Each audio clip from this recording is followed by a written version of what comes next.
अरविंदपुर नाम की एक गांव में माया और आरोही नाम की दो अनाथ बहनें रहा करती थीं। उस एक घर के अलावा उनका इस गांव में कोई भी नहीं था। वो दोनों प्लास्टिक की बोतल बेचकर अपना जीवन यापन करती थीं। एक दिन माया को बहुत तेज बुखार आ गया था। तब आरोही माया के पास जाकर बोली, दीदी तुम बुखार से तड़प रही हो, पर हमारे पास दवाइयों के लिए पैसे भी नहीं हैं। मैं तुम्हें ऐसे नहीं देख सकती दीदी, इसीलिए मैं अभी जाती हूँ और कहीं पर भी बोतल मिले तो उन्हें बेचकर उन पैसों से तुम्हारे लिए दवाई लेकर आती हूँ। तुम चिंता मत करना दीदी। ऐसा कहकर आरोही वहाँ से चली गई। फिर माया बोली, मेरी बहन मेरे लिए कितना चिंतित है, ना जाने ये बुखार मुझे क्यों हुआ है। मेरी वजह से मेरी बहन को कितनी मुश्किल हो रही है। और ये शिवम राम कबाड़ी वाला बिल्कुल भी सही इंसान नहीं है, उसमें बिल्कुल भी इंसानियत नहीं है। पता नहीं आरोही को बोतल के बदले में कम पैसे देकर भेज भी दे, पर मैं बुखार के कारण उठने की हालत में भी नहीं हूँ। हे भगवान, तुम ही मेरी बहन की रक्षा करना, वो बहुत नादान है। माया ऐसे भगवान से विनती कर रही थी। माया की दवाइयों के लिए निकली हुई आरोही रास्ते में मिली हुई प्लास्टिक की बोतलों को इकट्ठा कर थैली में भरने लगी और शिवम राम कबाड़ी वाले के पास गई। क्या बात है आरोही, आज तुम अकेली ही आई हो, तुम्हारी दीदी क्यों नहीं आई? वो नहीं आई, उसे बहुत बुखार आया है, इसीलिए उसकी दवाइयों के लिए पैसे चाहिए ना, इसीलिए मैं इन बोतलों को लेकर यहाँ पर आई हूँ। पर तुम्हारे लाए हुए सामान के लिए तो बहुत कम पैसे आएंगे। ऐसा कहकर बहुत कम पैसे उसने उसे दे दिए। मैं इतनी मेहनत करके इतना सारा सामान लेकर आई और आप मुझे सिर्फ इतने से पैसे दे रही हो, इसमें तो दवाइयाँ नहीं आ पाएंगी। क्या कहा? बहुत लंबी जुबान हो रही है तेरी, तुझे डर नहीं, जीना नहीं चाहती क्या? हाँ, चुपचाप जितने पैसे दिए हैं लेकर यहाँ से निकल ले।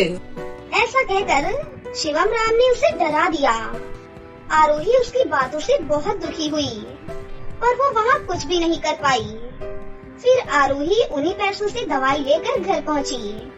उन दवाइयों को खाकर माया की सेहत ठीक हो गई और उसे बहुत अच्छा महसूस होने लगा। कुछ दिनों के बीत जाने के बाद आरोही ने माया से ये कहा, दीदी जब तुम्हारी सेहत ठीक नहीं थी ना, तब मैं शिवम राम कबाड़ी वाले के पास गई थी। तब उन्होंने मेरा बहुत अपमान किया और मुझ पर चिल्लाया भी। पता नहीं क्यों अब मुझे उनके पास कभी भी जाने का मन ही नहीं करता। बहन, ये तुम क्या कह रही हो? अगर हम उनके पास नहीं जाएंगे तो अपना कबाड़ हम कहाँ बेचेंगे? उनके अलावा मैं और किसी को भी नहीं जानती हूँ। दीदी, मैंने सुना है कि नदी के उस पार भी एक कबाड़ी वाला रहता है। मुझे लगता है हमें वहाँ जाना चाहिए, हो सकता है हमें फायदा हो। ऐसे आरोही ने कहा। इस पर माया बोली, हाँ मैं भी ये जानती हूँ कि वहाँ पर एक कबाड़ी वाला है, पर हम वहाँ कैसे जाएंगे? वहाँ तक पहुँचने के लिए हमारे पास एक नाव होनी चाहिए, या तो नाव वाले को देने के लिए कुछ पैसे, पर हमारे पास तो ये दोनों ही नहीं है, तो हम वहाँ कैसे जाएं? अरे मेरी बुद्धू दीदी, हम दोनों हर रोज प्लास्टिक की बोतल इकट्ठा करते हैं ना, उन्हीं से हम नाव बना सकते हैं। उसी नाव में बैठकर हम नदी पार कर लेंगे और अपनी प्लास्टिक बोतलों को बेचा करेंगे। यूं ही कुछ दिन बीत गए। माया और आरोही प्लास्टिक की बोतलों को इकट्ठा कर नदी के उस पार कबाड़ी वाले के पास बेचने लगी। यूं ही दिन बीत रहे थे कि अचानक उस गांव में बाढ़ आ गई, जिससे माया और आरोही का घर मिट्टी का होने की वजह से टूटने लग गया था। ये घर इतना कमजोर है कि बहुत जोर से बारिश हुई तो बह भी सकता है। हमें बहुत जल्द इस घर की मरम्मत करनी चाहिए, वरना किसी भी समय ये घर टूट सकता है। इस घर के ढह जाने से हमें भी बहुत नुकसान होगा। दीदी के ऐसा कहने पर आरोही भी सोच में पड़ गई। यूं बहुत देर तक सोच रही आरोही को एक उपाय सूझा। उसी बात को वो अपनी दीदी से कहने लगी, दीदी अपना ये वाला घर कभी भी ढह सकता है ना, इसीलिए मुझे एक उपाय सूझा है, मैं वही आपको बताने आई हूँ। कैसा सुझाव बहन? दीदी, हम प्लास्टिक की बोतलों को इकट्ठा करके बेचते हैं ना, पर अब हम उन्हें बहुत दिनों तक बेचेंगे नहीं और उन्हीं से हम अपना घर बनाएंगे। ये घर एकदम हल्का फुल्का सा होगा, हम जहाँ चाहें वहाँ इसे ले जा सकते हैं। ये बहुत ही आसान भी होगा दीदी। बहन, तेरा सुझाव तो बहुत अच्छा है, आज इसे हम इसको शुरू करते हैं। ऐसा सोचकर उन दोनों ने बहुत दिनों तक प्लास्टिक की बोतलों को इकट्ठा करना शुरू किया और उन्हीं से एक सुंदर सा घर बना लिया। और उस दिन से वो दोनों उसी घर में रहने लगे।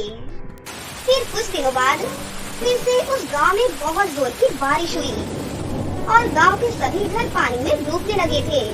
पर आरूही और माया का बनाया हुआ घर प्लास्टिक की बोतलों से बनाया हुआ था, इसलिए वो तैर रहा था। तब माया ने कहा, बहन, चूँकि हमारा घर प्लास्टिक की बोतलों से बना हुआ घर है, तो हम आराम से रह पा रहे हैं। पर इस गांव के इतने सारे लोग बारिश की वजह से बहुत परेशान हो रहे हैं। हम इस प्लास्टिक घर की मदद से उन लोगों की सहायता कर सकते हैं। चलो, हम उनकी मदद करते हैं। ऐसा सोचकर वो दोनों अपने प्लास्टिक घर में तैरते हुए मुसीबत में रहे लोगों की सहायता करने लगी। इस तरह कुछ दिनों के बाद जब बाढ़ रुक गई, तो गांव के सभी लोगों ने माया और आरोही की सहायता के लिए और उनकी समझदारी के लिए उनकी बहुत सराहना की। और अब वो दोनों अनाथ बहनें उसी घर पे आराम से रहती हैं और कबाड़ चुनने का काम भी करती हैं। इसीलिए कहते हैं ना, लहरों से डरकर नौका पार नहीं होती और कोशिश करने वालों की कभी हार नहीं होती। किरण 6ठी क्लास में पढ़ती थी। किरण पढ़ने में बहुत तेज थी, पर लक्ष्मी उससे रूठी हुई थी। किरण अपनी दादी के साथ रहती थी।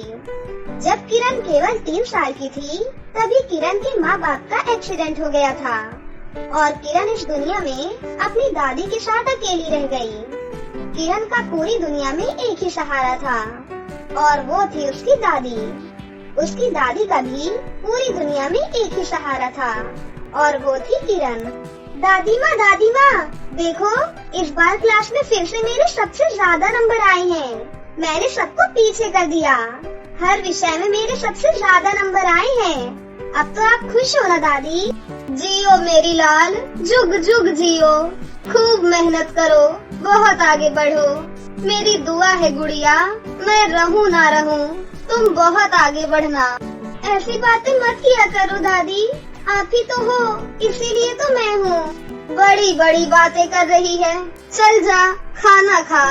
किरण खाना खाने के लिए चली जाती है और खाना खाकर सो जाती है। आखिर सच ही तो कह रही थी किरण। उसकी दादी के बिना पता नहीं उसका क्या होता। यही सब सोचते हुए किरण सो जाती है। जब किरण सुबह उठती है तो देखती है कि दादी अभी तक उठी नहीं। दादी हमेशा उससे पहले उठ जाती थी। किरण दादी को उठाने पहुंचती है। वो बहुत कोशिश करती है, पर दादी उठती ही नहीं। दादी अब कभी न खत्म होने वाली नींद में सो चुकी है। दादी किरण को छोड़कर जा चुकी थी। दादी ऐसा मत करिए दादी, पहले ही मुझे माँ बाबूजी छोड़कर जा चुके हैं, अब आप भी छोड़कर चली जाओगी तो मैं क्या करूँगी दादी? तुम्हारे बिना इस अनाथ का भविष्य क्या होगा दादी? दादी आंखें खोलो ना दादी। अपनी दादी का अंतिम संस्कार करके किरण स्कूल पहुंचती है। धीरे धीरे किरण फिर से पढ़ाई करने लगती है। हमेशा की तरह अपना काम समय पर करती है और अब उसने सुबह सुबह उठकर खाना बनाना भी सीख लिया है। पर धीरे धीरे घर का सारा खाना खत्म हो रहा है। इस बात की चिंता में किरण स्कूल पहुंचती है। स्कूल पहुंचते ही प्रिंसिपल के रूम में बुलाया जाता है। देखो किरण, हमें तुम्हारी मुश्किलों का एहसास है, इसीलिए हमने तुम्हें 2 महीनों से कुछ नहीं बोला। पर हमने यहाँ कोई अनाथालय थोड़ी ना खोल रखा है जो यहाँ पर फ्री में पढ़ाई करवाते बैठेंगे। पर मैडम, प्लीज मुझे कुछ समय दे दीजिए। मैं तुम्हें 1 मिनट भी एक्स्ट्रा नहीं दे सकती। कल तुम फीस लेकर आओगी तो ही आना, वरना कहीं मुफ्त वाले स्कूल में अपना एडमिशन करवा लेना, समझ गई? मैडम प्लीज समझने की कोशिश कीजिए। मेरे पास ज्यादा समय नहीं है, अब तुम जा सकती हो यहाँ से। किरण शायद स्कूल से आखिरी बार घर वापस आ रही है। घर पर खाना खत्म हो रहा था और स्कूल पर भी पाबंदी लगने वाली थी। तभी उसकी नजर एक घर के बाहर बैठे आदमी पर गई। उसने थोड़ी हिम्मत करके उस आदमी से पूछा, भैया जी आप बुरा न माने तो मैं आपसे एक बात पूछूं? हाँ हाँ पूछो गुड़िया, क्या पूछना है? कुछ दिनों पहले मेरी दादी खत्म हो गई और मैं अनाथ हो गई। नहीं नहीं, आप चिंता मत कीजिए, मैं आपसे कोई पैसे वैसे नहीं मांगूंगी। तो फिर क्या मांगने वाली हो गुड़िया? पैसे मत दीजिए भैया जी, बस मुझे काम दे दीजिए। आप जो कहेंगे, जैसा कहेंगे मैं वैसा करूँगी। बस बीच में स्कूल जाने के लिए थोड़ा समय चाहिए होगा और इतनी तनख्वाह चाहिए कि मैं 2 वक्त की रोटी खा सकूं और स्कूल की फीस भी भर सकूं। वाह बच्ची वाह, बड़ी स्वाभिमान वाली हो तुम। कोई बात नहीं, तुम मेरे घर पर झाड़ू पोछे का काम करो, तुम्हारे पैसों का इंतजाम हो जाएगा। और तुम कहो तो मैं तुम्हें एडवांस भी दे सकता हूँ ताकि तुम अपने स्कूल में फीस दे सको। और अगले महीने की तनख्वाह नहीं आती है तो तुम यहीं पर खा भी लेना। आपका बहुत बहुत धन्यवाद भैया। किरण अब उस आदमी के घर पर झाड़ू पोछे का काम करने लगती है। धीरे धीरे उसकी ट्रेन पटरी पर आ जाती है। वो पढ़ाई में भी पहले के जैसा प्रदर्शन करने लगती है और अब उसे न घर के खाने पीने की चिंता है और न ही स्कूल की फीस की। प्रिंसिपल की किरण पर अभी भी कड़ी नजर है। प्रिंसिपल चाहती थी कि कैसे भी वो किरण को स्कूल से बाहर निकाल दे ताकि उसकी जगह पर अपने एक रिश्तेदार को स्कूल में सीट दे सके। मैंने सुना है तुमने फीस भर दी है और ये भी सुना कि अब तुम्हारी आर्थिक स्थिति भी बेहतर है। जी मैडम, आपकी दुआ से सब कुछ ठीक है। अच्छी बात है, पर ये सब तुमने कैसे किया? मैडम, जिस दिन आपने कहा था उसी दिन मैंने देखा पीछे की रोड पर एक भैया रहते हैं। उनके घर पर मैंने झाड़ू पोछे का काम करना शुरू कर दिया। उसी से अब अपना घर चलाती हूँ और स्कूल की फीस भी भरती हूँ। अच्छा, तुम्हारी उम्र कितनी है? 13 साल मैडम। अच्छा, तुम 14 साल की नहीं हुई हो, है ना? ठीक है, जाओ। किरण के जाने के तुरंत बाद प्रिंसिपल उस आदमी के घर पर पहुंच जाती है। किरण तुम्हारे यहाँ काम करती है? जी मैडम, बोलिए, कोई दिक्कत है क्या? दिक्कत तो तुम्हें होगी। तुम्हें पता है 14 साल से कम उम्र के बच्चों से काम कराना गैर कानूनी है। मैं अभी पुलिस स्टेशन जाती हूँ, पुलिस आएगी तब तुम्हें पता चलेगा। प्रिंसिपल धमकी देकर वहाँ से चली जाती है। जब किरण वापस आती है तो वो भैया उसे काम से निकाल देते हैं। आखिर वो भैया भी क्या करते, उसके पास भी कोई चारा नहीं था। किरण पर एक बार फिर से संकट के बादल छा जाते हैं। किरण फिर अगले दिन हिम्मत करके स्कूल पहुंचती है। किरण अपनी सहेली हिना को सारी बातें बताती है। किरण को अब कोई उम्मीद नहीं रह गई थी। उसके पास स्कूल छोड़ने के अलावा कोई रास्ता नहीं रहा। तभी हिना उसे एक सॉल्यूशन बताती है। देख, रोने धोने से कुछ नहीं होगा, हम भी तो बहुत गरीब हैं। अगर तू बोल तो मैं अपने मम्मी पापा से तेरे रहने का इंतजाम करवा देती हूँ, वरना तू खुद ही अपना इंतजाम कर ले।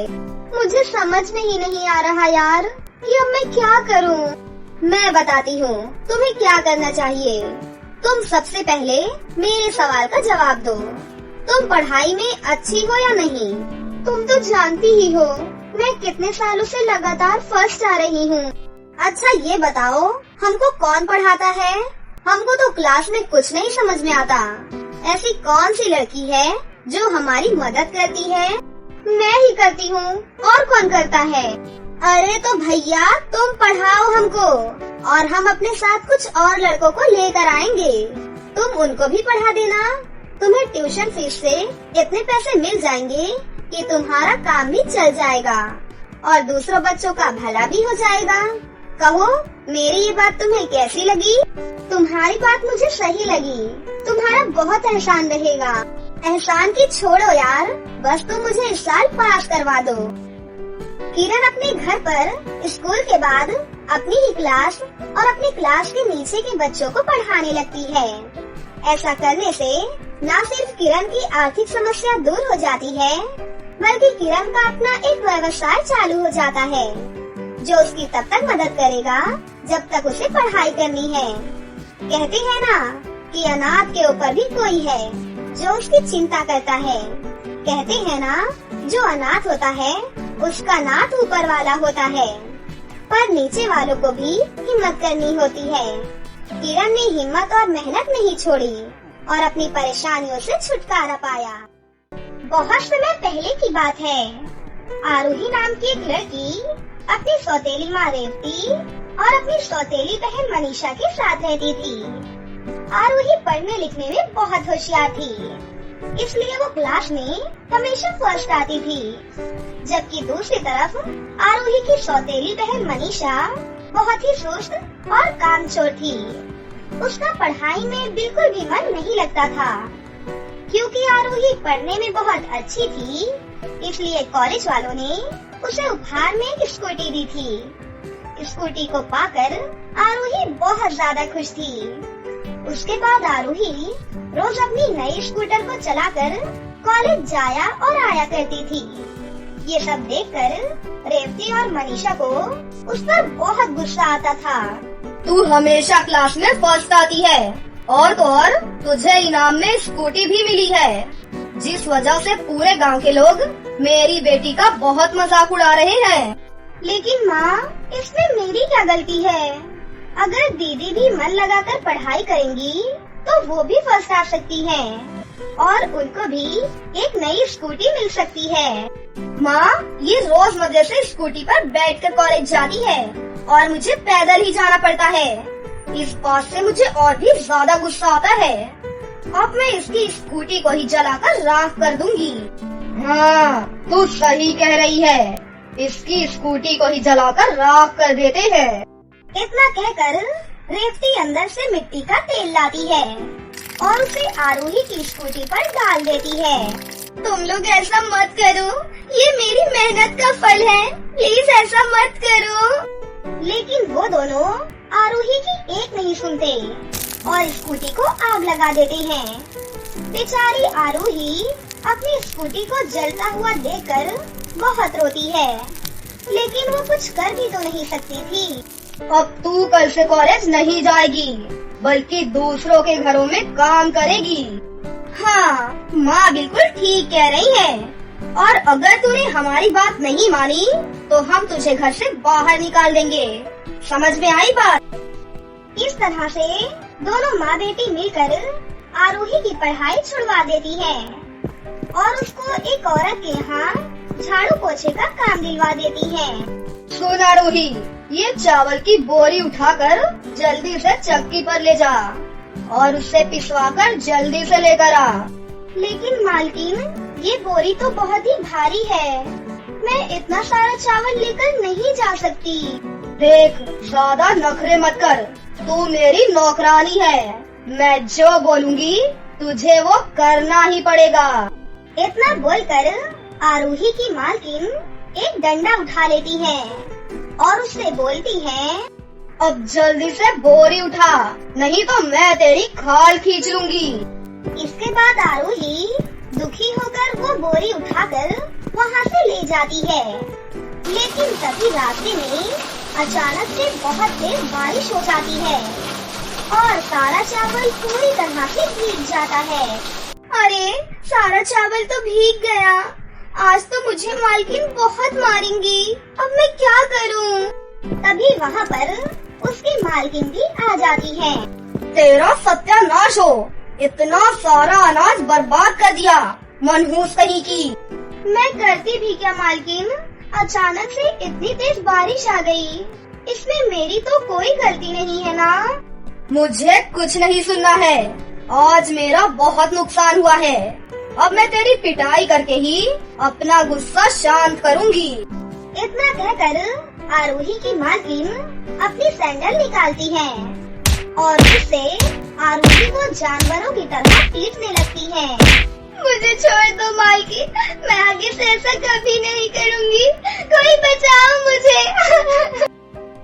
आरोही की मालकिन आरोही को बेरहमी से मार रही थी कि तभी वहाँ से एक परी गुजर रही थी। वो परी आरोही को पीटते हुए देख लेती है, इसलिए परी को आरोही की मालकिन पर बहुत गुस्सा आता है। परी आरोही को बचाने के लिए वहाँ पर प्रकट हो जाती है। रुक जा दुष्ट औरत, तुझे इस मासूम को मारते हुए जरा भी शर्म नहीं आ रही क्या? मैं इसकी मालकिन हूँ और ये मेरी नौकरानी है। मैं इसके साथ कुछ भी करूँ, तुझे क्या? तू कौन होती है मुझे रोकने वाली? अच्छा रुक तू, मैं तेरी अकल अभी ठीक करती हूँ। इतना कहकर परी अपनी जादुई छड़ी से वहाँ पर एक सैंडल प्रकट करती है। फिर वो सैंडल मालकिन को खूब मारती है। अरे मर गई रे, कोई बचाओ मुझे, कोई बचाओ, कोई तो मेरी मदद करो। इसके बाद मालकिन वहाँ से भाग जाती है। फिर परी आरोही का हाथ पकड़कर आरोही को अपने परीलोक ले जाती है और अपने परीलोक के स्कूल के सामने लाकर उसे खड़ा कर देती है। आरोही, ये परीलोक का जादुई स्कूल है। यहाँ पर सभी परियां जादू करना सीखती हैं। अब से तुम भी यहाँ पर जादू की पढ़ाई करना और देखना, फिर तुम कुछ ही महीनों में एक अच्छी परी बन जाओगी। जादुई स्कूल को देखकर आरोही बहुत खुश होती है। उसके बाद जादुई स्कूल के अंदर से एक साइकिल और कुछ किताबें आरोही के पास आती हैं। ये जादुई साइकिल है। ये साइकिल तुम्हें तुम्हारे घर से उड़ाकर यहाँ पर ले आएगी। अब तुम जाओ यहाँ से और कल रात होते ही यहाँ पर पढ़ाई करने आ जाना, ठीक है? इसके बाद आरोही परी का शुक्रिया अदा करके अपनी किताबें लेकर उस साइकिल पर सवार हो जाती है और उड़कर अपने घर के बाहर आ जाती है। लेकिन तभी रेवती और मनीषा वहाँ पर आ जाती है। मनीषा और रेवती ने आरोही की साइकिल उड़ते हुए देख ली थी। आरोही, ये बता, तेरे पास उड़ने वाली साइकिल कहाँ से आई? ये साइकिल मुझे एक परी ने दी है और कल से मैं परीलोक के स्कूल में जाकर पढ़ाई करूँगी। अच्छा, तो ये बात है। तो फिर उस स्कूल में बहुत सारी जादुई चीजें भी होंगी। चलो माँ, हम दोनों उस स्कूल में चलते हैं। फिर हम दोनों उस स्कूल से ढेर सारी जादुई चीजें लेकर आएंगे और बहुत ही अमीर हो जाएंगे। हाँ बेटी, तूने बिल्कुल सही कहा। चल आरोही, हमें इसी वक्त उस जादुई स्कूल में ले चल, वरना हम दोनों तेरी खूब पिटाई करेंगे। आरोही मजबूर थी, इसलिए वो उन दोनों को अपनी साइकिल पर बिठाकर जादुई स्कूल में ले जाती है। अरे वाह, ये स्कूल तो बहुत ही खूबसूरत है। इसके बाद दोनों माँ बेटी जादुई स्कूल के अंदर जाने लगती है।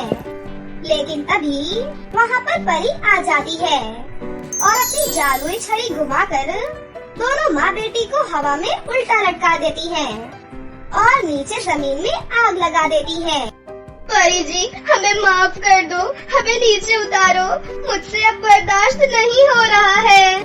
बेटी मोनिका, हमें बचा ले, अब हम कभी भी ऐसा नहीं करेंगे, हमें माफ कर दो।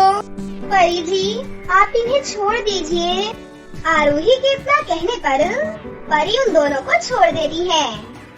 इस तरह उन दोनों माँ बेटी को उनके किए की सजा मिल जाती है और उस दिन के बाद से वो दोनों कभी भी आरोही को परेशान नहीं करती और उसकी खूब सेवा करती है।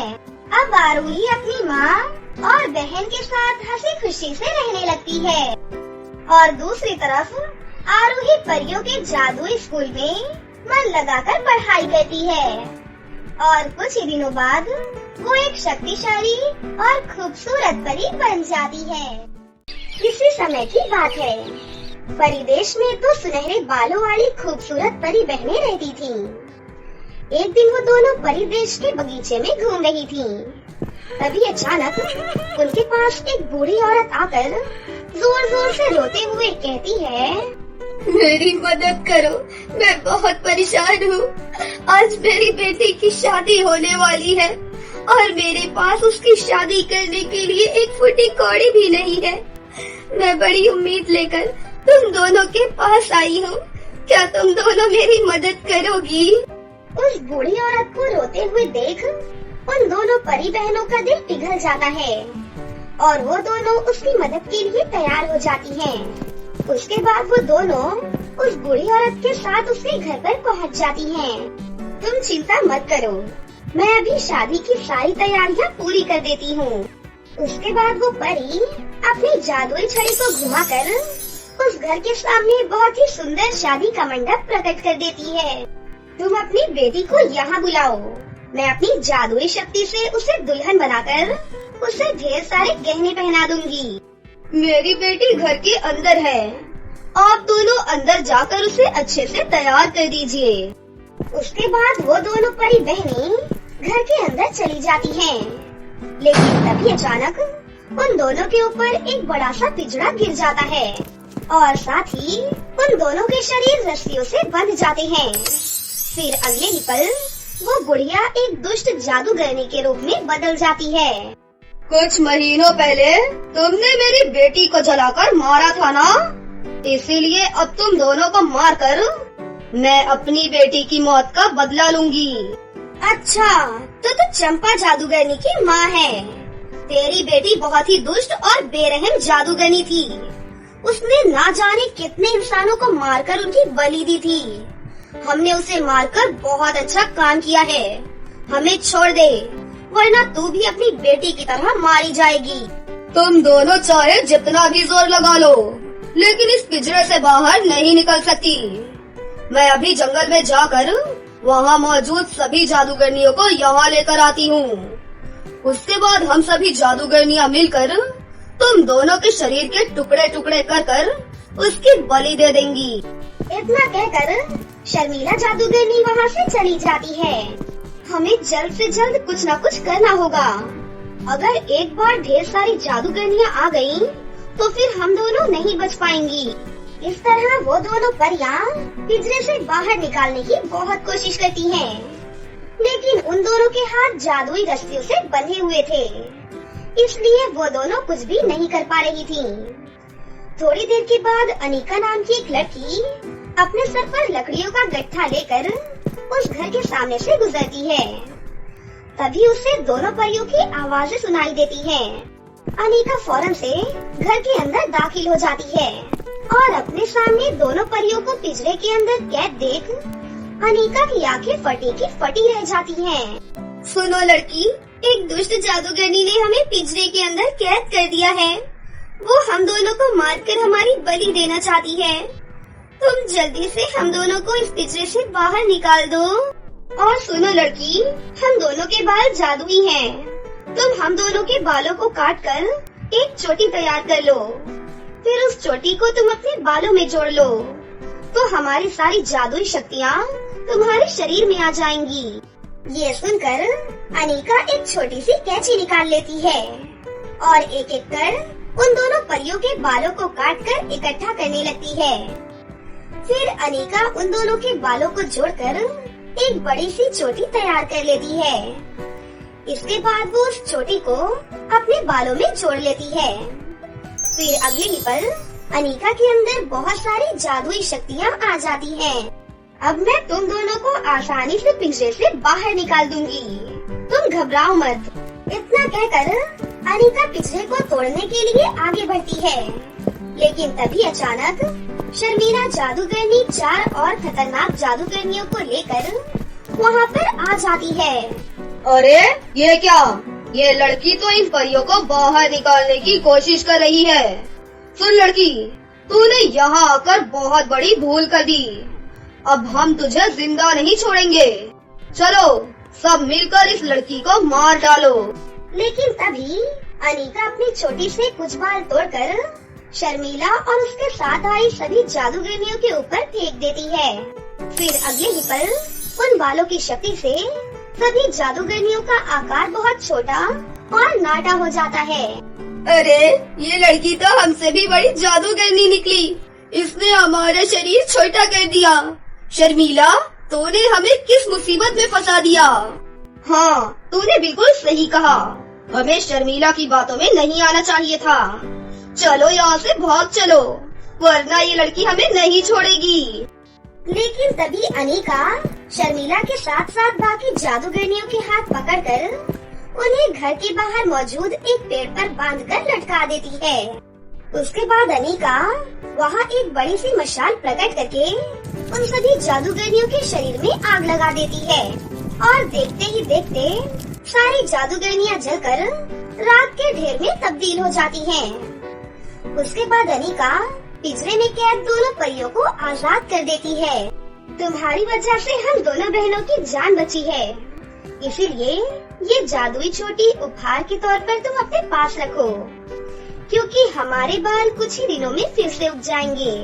उसके बाद वो दोनों परी बहनें वापस परी देश लौट जाती हैं। दूसरी तरफ जादुई चोटी मिलने से अनीका की जिंदगी पूरी तरह से बदल जाती है और वो जादुई शक्तियों का इस्तेमाल अपने साथ साथ गरीब और लाचार लोगों की भलाई के लिए भी करने लगती है। और यहाँ दोनों परी बहनों के बाल भी फिर से उग जाते हैं और वो बहुत खुश होती हैं। इधर अनीका बहुत ही अमीर हो जाती है और अपना जीवन खुशी से जीने लगती है। तो दोस्तों, कैसी लगी आपको हमारी ये कहानी? अगर आपको हमारी कहानी अच्छी लगी हो तो इसे जरूर लाइक करें, साथ ही हमारे चैनल को सब्सक्राइब भी कर लें और बेल आइकन को दबाना ना भूलें। मिलते हैं अगली वीडियो में। धन्यवाद।